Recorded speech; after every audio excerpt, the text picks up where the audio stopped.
అంటే సత్యనారాయణ స్వామి వ్రతం చేస్తారు కొత్తగా పెళ్ళైన వాళ్ళు, ఆ టైప్లో గర్భిణీలు కూడా చేసి వ్రతం ఉంటుందని విన్నామండి, దాని గురించి ఉంది. మంచి మాట అన్నారు. ఆ గర్భిణి చేసే వ్రతం ఏంటంటేను షష్ఠీదేవి వ్రతం అని ఒకటి ఉంది. షష్ఠీదేవి అంటే కనుక దేవసేన అమ్మవారు. ఆవిడకి గర్భరక్షాంబిక శిశు సంక్షేమ దేవత అని పేరు అనమాట. ఈవిడికి మహామంత్రసాని అని పేరు కూడా ఉంది. మంత్రసాని పురుళ్ళు పొడలో చాలా దిట్ట. ఈవిడ ఆది పరాశక్తులని 6వ వంశ, 6 ముఖాల నాయకుడు షణ్ముఖుడు. షణ్ముఖుడికి పట్టపురాణి అయింది కనుక ఈ తల్లికి షష్ఠీదేవి అని పేరు. ఈవిడ వాహనం పిల్లి, పిల్లి అనమాట, నల్ల పిల్లి అంటారు, పిల్లి మొత్తాన్ని పిల్లి. ఈవిడ నామాన్ని చదివినటువంటి వాళ్ళకి, ఈవిని స్తుతించినటువంటి వాళ్ళకి సంతానం లేక బాధపడేటటువంటి వాళ్ళకి సంతాన భాగ్యాన్ని కలిగించేటటువంటి వరాన్ని ఇవ్వటం, కలిగినటువంటి గర్భాన్ని రక్షించడం, నిలబడినటువంటి గర్భాన్ని సుఖప్రసవం చేసే విధంగా కాపాడటం, శిశుగండాలు బాలగండాలు బాలారిష్టాలు లేకుండా పసిపిల్లల్ని కాపాడటం, అలాగే పిల్లలకు బాలారిష్టాలు ఉంటుంటాయి లేకుండా పిల్లలకి గాలి ధూళి తగలకుండా కాపాడటం, కొంత ప్రాయం వచ్చిన తర్వాత బుద్ధిమాంద్యత చేత పిల్లలు దారి తప్పుతున్నట్టయితే ఆ తల్లిదండ్రులు పడేటటువంటి వేదనను తగ్గించి ఆ పిల్లలకి బుద్ధి కుశలతనిచ్చి పిల్లల్ని దారిలో పెట్టి తిరిగి వాళ్ళ తల్లిదండ్రుల యొక్క విలువ తెలిసొచ్చేటట్టుగా చేయడంలో ఈ తల్లి దిట్ట. ఈవిడ నామాన్ని చదవడానికి అసలు నెల 31 రోజులు కూడా స్త్రీలు అన్ని వేళల యందు చదువుకోవచ్చు. ఆ సమయంలో ఆ 6 రోజులు చదవకూడదను అని ఏం లేదు, అన్ని వేళలో చదువుకోవచ్చు. ఈ తల్లి కూడా వ్రతం ఉందండి, సత్యనారాయణ స్వామి వ్రతం, వరలక్ష్మి శుక్రవార వ్రతాలు ఏ విధంగా ఉన్నాయో ఇది కూడా మనకి దేవీ పురాణాల వాటిలో కూడా మనకు చెప్పబడుతోంది. షష్ఠీదేవి వ్రతం అని చెప్పి చక్కని వ్రతం ఉందండి, చక్కని కథాంశంతో వ్రతం ఉంది. అన్ని వేళలో చేసుకోవచ్చు. మాసానికి 2 షష్ఠులు వస్తాయి, 2 షష్ఠుల్లో చేసుకోవచ్చు. ఆ సందర్భంలో కుదరలేనటువంటి వాళ్ళు ఎప్పుడైనా చేసుకోవచ్చు. నిండు గర్భిణీ వ్రతాన్ని చేయొచ్చు. మామూలుగా గర్భిణీలు పూజ చేయొద్దు అంటారు కదా, ఇక్కడ ఆ నియమం లేదండి. ఎందుకంటే గర్భస్థ శిశువు ఆయన రూపం, ఆ శిశువుని రక్షించే మాతృక ఈ తల్లి. వీళ్ళిద్దరికి అటువంటి భేదమే లేదండి. అంటే ఉందనుకున్న వాళ్ళకు ఉంది, లేదనుకున్న వాళ్ళకి లేదు.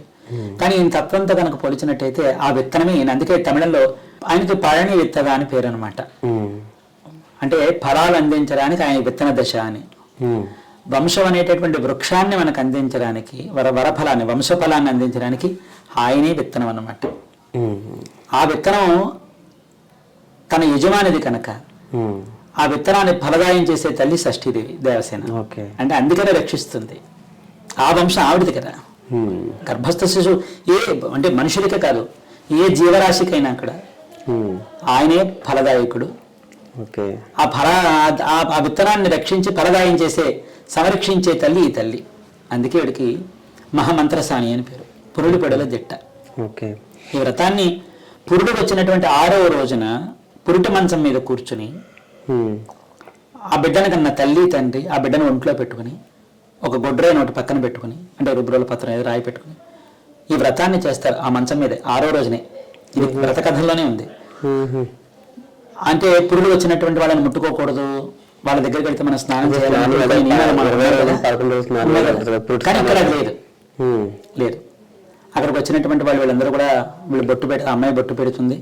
ఆ తల్లి అమ్మాయి బిడ్డల కన్నా తల్లి వచ్చిన మొత్తం బొట్టు పెట్టి తాంబూలం ఇచ్చి వాళ్ళ చేత అక్షతలు వేయించుకుంటారు. ఈ దంపతులు పురిటి మంచం మీదే చేస్తారు. వాళ్ళందరికీ బొట్టు పెట్టి తాంబూలం ఇస్తారు. వాళ్ళని ముట్టుకున్నందుకు వీళ్ళ ఇంటికి వెళ్ళి స్నానం చేయక్కర్లేదు, ఎందుకంటే ఈ నియమంలో అది లేదు. కానీ చాలా మందికి మన వాళ్ళకి ఏంటంటే ముట్టుకుంటే స్నానం చేయాలనేటటువంటి విధానాలు ఉన్నాయి కనుక కొంతమందికి మనసు గొప్పదు. ఈ విధానం గురించి తెలుసున్నటువంటి వాళ్ళు ముందుకెళ్తారు.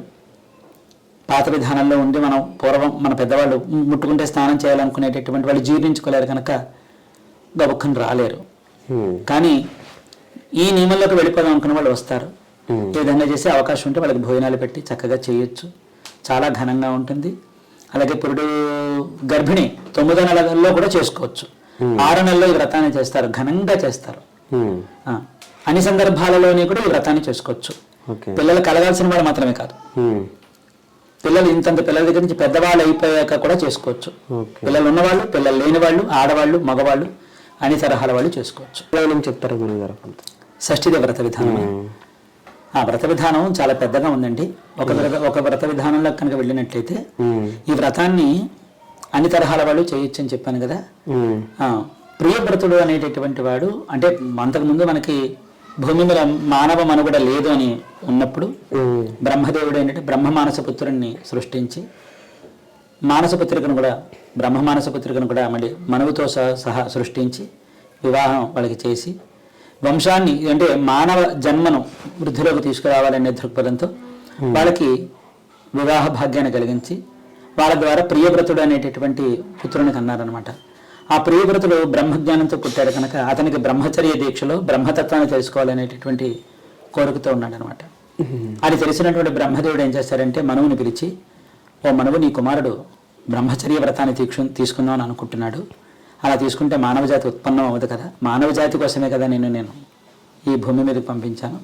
కాబట్టి నీ కుమారుడు యొక్క మనోభావాన్ని మనం మార్చాలి, రమ్మంటే అప్పుడు వెళ్ళి మనువు బ్రహ్మదేవుడు వెళ్ళి ప్రియవ్రతను అడుగుతారు, ఓ ప్రియవ్రత, నువ్వు బ్రహ్మచర్య వ్రత దీక్షలో ఉందామని పూనుతున్నావు నాయన, కానీ నీ జన్మకు కారణం ఏంటంటే మానవ జాతి ఉత్పన్నం అవ్వాలని నీకు నేను ఈ విధంగా జన్మనిచ్చాము, కాబట్టి నువ్వు ఆ కర్తవ్యంలో ఉండమనగానే తండ్రి గారు తాతగారు చెప్పినటువంటి మాటకి లోక కళ్యాణాన్ని దృష్టిలో పెట్టుకుని సరే తాతగారు అని చెప్పాడు అనమాట. అప్పుడు మాలిని అనే రూపం కలిగినటువంటి ఒక స్త్రీమూర్తిని సృష్టించి వాళ్ళకి వివాహం చేశారు. వివాహం అయిపోయింది. వివాహం అయిపోయింది కానీ చాలా నాడు సంతానం లేదనమాట. చాలా నాడు సంతానం కలగలేదు. బ్రహ్మదేవుడి దగ్గరికి వెళ్ళి అడిగితే కనుక ఆ విధంగా ఇష్ట పుత్రకామేష్ట యాగాన్ని చెప్పారు, చేయమని చెప్తే అందులోని యాగఫలం వచ్చింది. యాగఫలాన్ని తిన్నారు. యాగఫలం కారణం చేత మాలినీదేవి గర్భాన్ని దాల్చింది. గర్భం దాల్చింది సాధారణంగా 10వ మాసానికి పురుడు రావాలి. ఈవిడ 12 సంవత్సరాలు మోసింది, 1 కాదు 2 కాదు, 12 సంవత్సరాలు గర్భాన్ని మోసింది. తర్వాత ఆ గర్భస్థ శిశువు లోపల ఎదిగిపోయేటికి ప్రసవించే సమయంలో ఈవిడ సొమ్మసిల్లిపోయి పడిపోయింది అనమాట. పుత్రుని కంది కానీ మృతకళేవరం. అప్పుడు మాలినీదేవి స్పృహలో లేదు. అప్పుడు ప్రియవ్రతుడు బాధపడతాడనమాట. అయ్యయ్యో, ఇన్నాళ్ళు వేచి ఉన్నాము, 12 సంవత్సరాలు ఇదైంది, ఇప్పుడు పిల్లాడు పుడితే ఇలా అయిపోయింది అని చెప్పి ఎలాగైనా సరే ఈ విషయం భార్యకి తెలిస్తే తలడిల్లిపోతుంది అని చెప్పి ఏం చేశారంటే భార్యకి స్పృహ రాకుండానే ఆ శిశువుని తీసుకెళ్ళిపోవాలి ఇక్కడి నుంచి అని చెప్పి ఏడుస్తూ ఒక బట్ట కట్టేసేసి శ్మశానానికి వెళ్ళిపోతాడనమాట. ఏడుస్తూ వెళ్ళిపోతున్నప్పుడు ఎక్కడి నుంచో ఒక ఆకాశవాణి వినిపిస్తుంది అనమాట. ఎవర్రా ఏడుస్తున్నాడని. అటు ఇటు చూస్తాడు. అక్కడ కాదురా పైకి చూడని చెప్పి పైకి చూడమనగానే పైకి చూసేవాడికి తెల్లని వస్త్రాలతో, తల్లి అంత పెద్ద బొట్టు పెట్టుకుని తెల్లని వస్త్రాలతో ఆ తల్లి అక్కడి నుంచి కనిపిస్తుంది అనమాట. అమ్మా మీరు ఎవరమ్మా అని అడిగితే నేను ఎవరో నీకు తెలియదా అని అడుగుతుంది. నాకు తెలియదమ్మా అంటే ఎందుకు వచ్చావు అని అడిగితే ఇలాగమ్మా నా కుమారుడు ఇలా అయిపోయాడు, ఈ విధంగా జరిగిందని చెప్పగానే ఓహో అలాగా, అయితే శ్మశానానికి అప్పచెప్పడానికి వచ్చావా అని అడుగుతుంది అనమాట. అవునమ్మా శ్మశానానికి అప్పచెప్పడానికి వచ్చేసాను, మా భార్యకు స్పృహ రాకుండా వెళ్ళిపోవాలి, ఈ విషయం తెలియకూడదు అని చెప్తాడు. ఓ అలాగా, అయితే ఈ శ్మశానంలో వదిలేసే బదులు నాకు ఇచ్చే అని చెప్పి ఆ తల్లి ఆ పైనుంచి ఆకాశంలోంచి చేతులలో చాచి ఆ శిశువుని ఇమ్మంటుంది అనమాట. ఆయన ఆ శిశువుని చేతిలో పెడతాడు. దగ్గర తీసుకోగానే అంత పెద్ద పిల్లాడు ఇంత చిన్న పిల్లాడు అయిపోతాడు అనమాట. రక్తగుడ్డ అయిపోయి ఏడుస్తాడు కేబుమని. ఆశ్చర్యపోతాడు ఈ యొక్క ప్రియవ్రతుడు.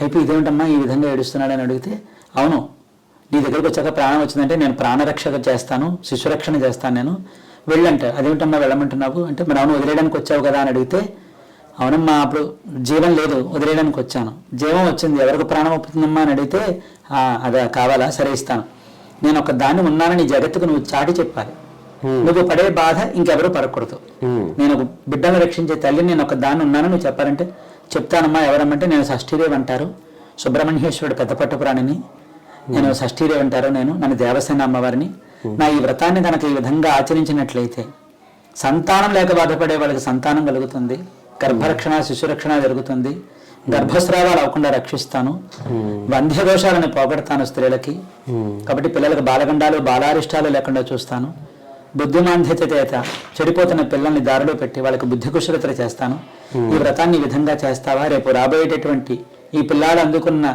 తక్షణం ఏ షష్ఠి అయితే వస్తుందో ఆ షష్ఠి నాడు నా వ్రతాన్ని చేస్తావా, జగత్తుకు నా యొక్క మహిమ చెబుతావా అని అడగానే చెప్తానమ్మా అనగానే వెంటనే శిశువునిస్తుంది, ఇంటికి వెళ్ళిపోతాడు. ఈ విషయాన్ని బ్రహ్మదేవుడికి మనువు గారికి చెప్తాడు.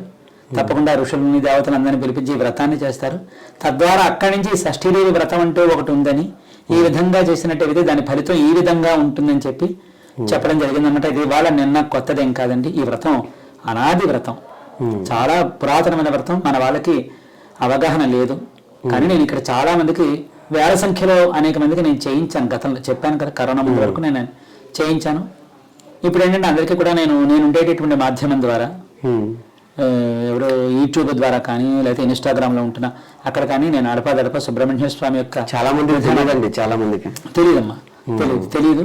అందరికీ నేను చెప్తున్నాను, ఇలాంటి విషయాలు మన వాళ్ళకి ఆసక్తి ఉన్న మన వాళ్ళందరికీ కూడా అందజేస్తే ఆ ఫలితాన్ని అందరూ అనుభవిస్తారనేటటువంటి ఒక ఆలోచన. తద్వారా అక్కడి నుంచి ఈ యొక్క షష్ఠీదేవి వ్రతం అనేది అప్పుడే పుట్టింది, కానీ ఇవాళ కొత్తదేం కాదు. పుస్తకం పాతదే, పాఠమే కొత్తది.